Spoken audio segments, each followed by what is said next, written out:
laughed at my husband's funeral. Graham and I had the blessing of knowing he was possibly dying for 6 months and then another 6 months and 22 days where we knew he was going to die. Shortly before we had the news at 6 months that we were unlikely to grow old together, he turned to me after the children were in bed and suggested a glass of wine in the garden.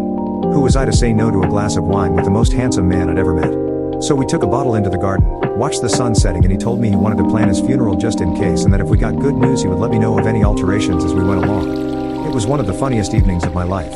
He was adamant that he wanted Swing Low, Sweet Chariot, the song of the English rugby team, to be sung loudly and with vigor. We live in Wales. He was tickled about the vast majority of our friends not being able to sing the response song, which is normally sung with sign language, about where the English can place their chariot.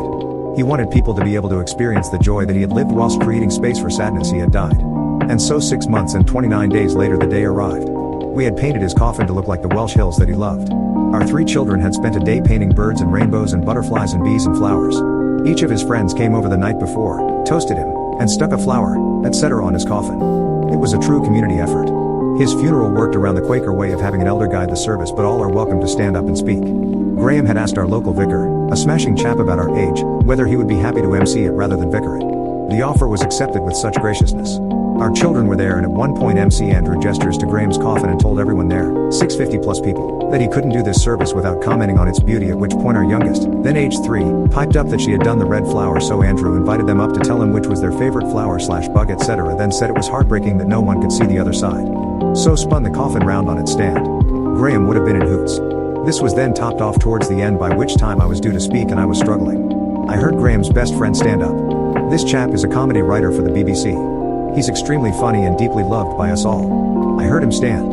I felt his hand on my shoulder as he turned to face everyone who was sitting in silence. My name is Frank.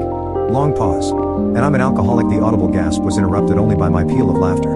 I knew exactly who had put him up to this, and I knew he had told Frank to time it for just that moment. Graham had told him that I would struggle at that point and that he had Graham's blessing to use his darkest humor to do whatever it took to carry me through it. I stood and spoke. It was the only time since Graham died that I actually felt him nearby. I asked Frank directly, before my mill shredded him alive, if he had been put up to it, and he confirmed that Graham had sent him a text that night we sat in the garden. My husband made me laugh at his own funeral. He was a very special man.